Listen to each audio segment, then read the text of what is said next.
What's up, YouTube? It's 3D the Rap Star, aka it's the Benz Man. Make sure you follow me on Instagram, on my new Instagram, and it's the Benz Man. That's ITSTHEBENZMAN. And in today's video, but before I get into any videos, a lot of people do ask me, where are my rapping songs and videos? So you could just type in 3D the Rap Stars. A lot of music would pop on there. Or you could just go to Spotify, Apple Music, or any digital platform that play music and type in 3D the Rap Star. So that'll be 3D THA Rap Star. And you can find my music right there. So in today's video, we're going to be talking about the top 5 problems you will have with your Mercedes, or just the top common problems, as Mercedes are a fairly reliable car. There are mixed reactions out there on the market, with some people claiming they're not reliable at all, with some people claiming that they are 100% reliable if you take care of the car, which I did make some videos on my E-Class, and it was mixed reviews about that plane in the background passing. Can't even see them. It's cloudy out here, so I don't even see it, but we just hear it.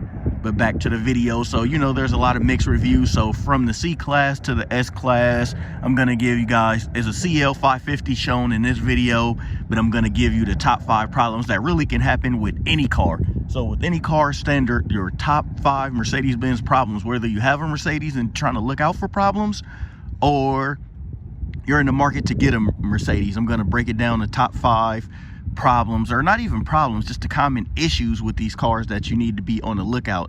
And that kind of range from all Mercedes. And the reason why I'm doing this is because, you know, a lot of people tell me, oh, hey, have you had any problems yet, or what's your problems? You know, everyone's problems differ from car to car.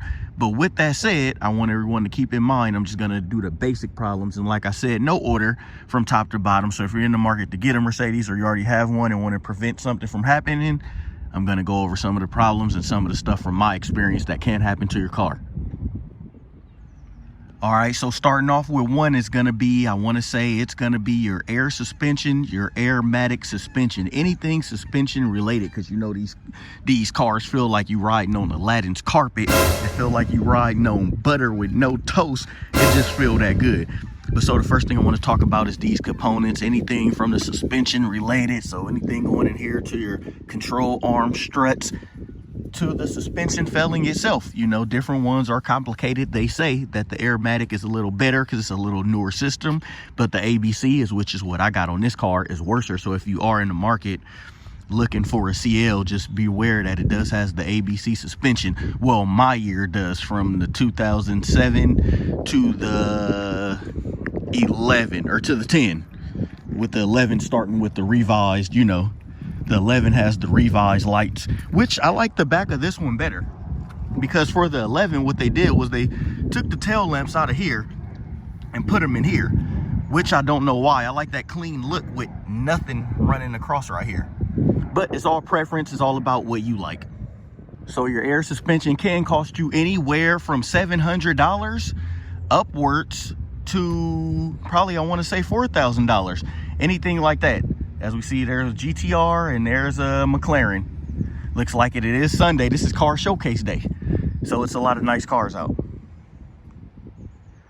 But so one, I know you guys probably don't even care about those cars, because, you know, it's the Benz Man, everything Mercedes, AMG GTs and S-Class coupes and stuff like that.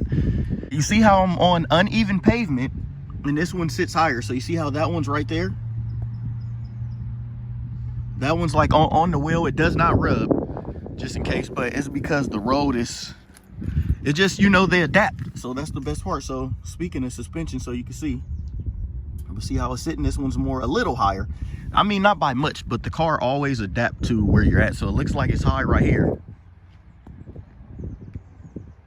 So it looks like it's up high right here, and then a little lower on this side. I was thinking of lowering it a bit, but you know, this is the people's car, and everyone told me don't lower it, so I think I'm gonna leave it like this. Been looking at a rose gold color for my next car color, but a lot of people mixed feelings. Yeah, some no's. But like I stated, my suspension's been control arms 1200. I actually had to replace something else, as I shown on the later videos. If you guys roll back and look at all my other videos, I end up spending about 2,000. And I spent, what's my biggest I spent at one time on this car would be $4 grand. I spent $4 grand on this car at once, but that was, I needed it. I think I needed new suspension, new everything working. So I'm just gonna say suspension. It's a headache. I can't really pinpoint what will happen to yours. It can be anything. Dirt can get in, it can sag. So another thing, you be seeing those Mercedes where it looks like they're like on the floor. Sometime when you start your car up, it'll raise back up.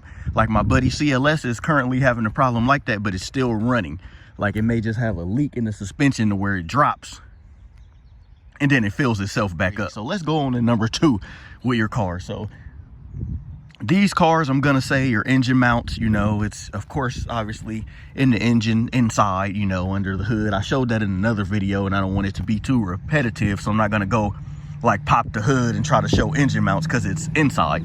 But I am just gonna throw out there the cost, because that's something that's gonna happen. So that can be roughly from $800 to $1,200, which if you need engine mounts and your transmission mount done.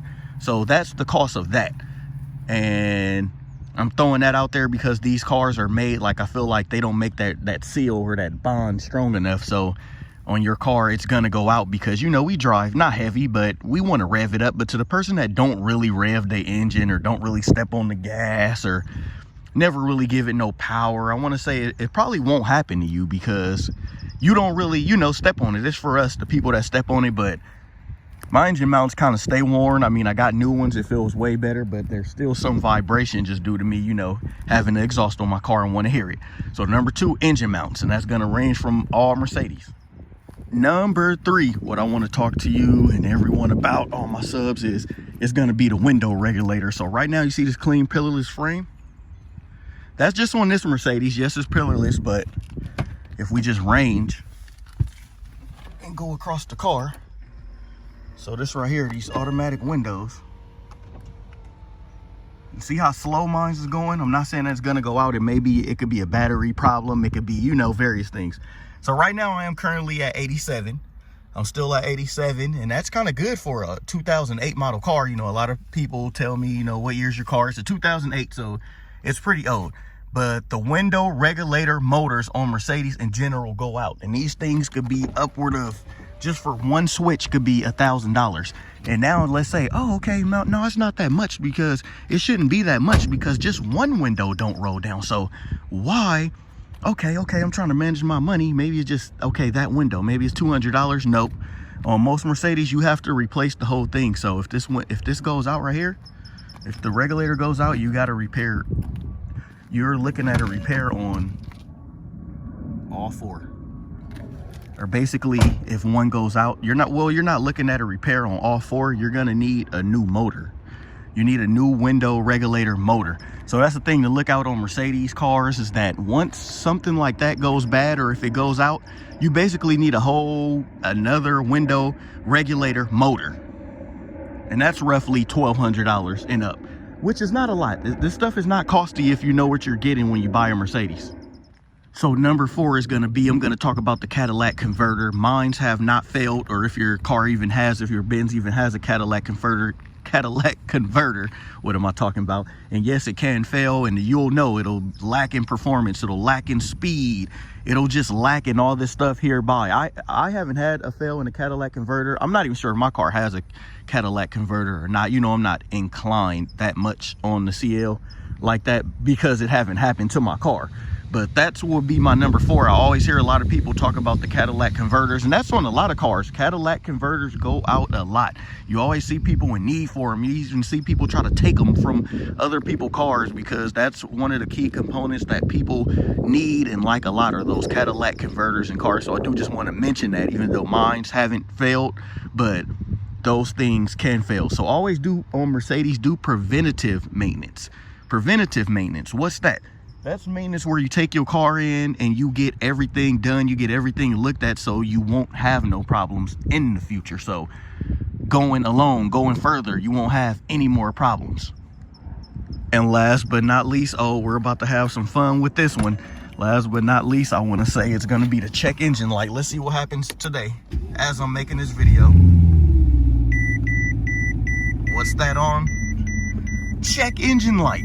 But what's wrong with the car? pretty much nothing. It still revs up. It's still, I don't know if you can hear that on the camera. I don't really want to rev it up. I don't want to get kicked out by the, you know, by the park people, even though they're not tripping off my car, but barely revving it up. But look at that check engine light. So number 5 I want to talk about is this check engine light. So my check engine light has been on for various reasons. The latest one, they say it's a thermostat, or it's a thermostat problem. It's nothing big. I haven't lost performance in the car. I haven't lost any speed in the car. I haven't really lost anything in the car. You see the blemish on the bumper, I'm getting that fixed. That'll be getting fixed soon. All the blemishes on the car, all the, like I always state, it's a wrap, like someone said before. Can't believe you let it get messed up, but I just, you know, it's a wrap. I don't, it can't, it's precious, but I don't need every little piece of it precious because it's a wrap. So stuff, you know, things are gonna go out. But that check engine light, like I was saying, as you see, and people that follow me, my day ones, where my day one subs at, they know that this car has been like check engine light on prone. And this is my favorite car. This was my dream car. So I finally got this car, and it still is, because just look at the body style on it. So if you check the lines out, it's just the lines of the car. It's the bulkiness of the car. It's the big body Benz basically, but it's a coupe. So that's what it is for me. So that's what does it. But that check engine light, so far I had a check engine light on before because it's various reasons. Thermostat's been on. Sometimes there's nothing wrong with it. Sometimes it's just because it's been cold outside. It's been cold. It'll start up cold. So take this for instance. It'll start up cold. I'll go get some gas, and then by the time I come back, or by the time I start it again, by the time I start the car again, the check engine light will be off. So it's just a common problem with these cars, because this car is, I feel like it's so luxury. It's like a baby. It's like, oh, if you just touch the wrong spot, oh, the engine light will come on. So that's what I want to conclude. Those are my top 5 problems always, is that engine light check. So when your check engine light comes on, subs, that don't mean star status. That don't mean, you know, it's over. My check engine light is on. I ride with it on. That don't mean nothing's wrong with the car. So you're still good in that sense. Only if you see it blinking or saying, you know, to pull over, then you know your Mercedes is bad and you will need a tow truck or something like that. But you can drive it. But my best advice would be to take the car and go get it looked at when that happens. So take your car and go get it looked at, because you don't know what's wrong with it. That's the thing about the dreaded check engine light, is that when that happens, we don't know what's wrong with it. So mine, I know, is a thermostat problem, but I can keep driving the car. So it's not that bad. So with that said, I hope these top 5 things, you know, but certain stuff, you know, another thing may happen to your car. Radiator, you need your transmission might go out. It's just other stuff that factor. But these are like the top 5 Mercedes problems, or some of the top 5 problems. There may be others.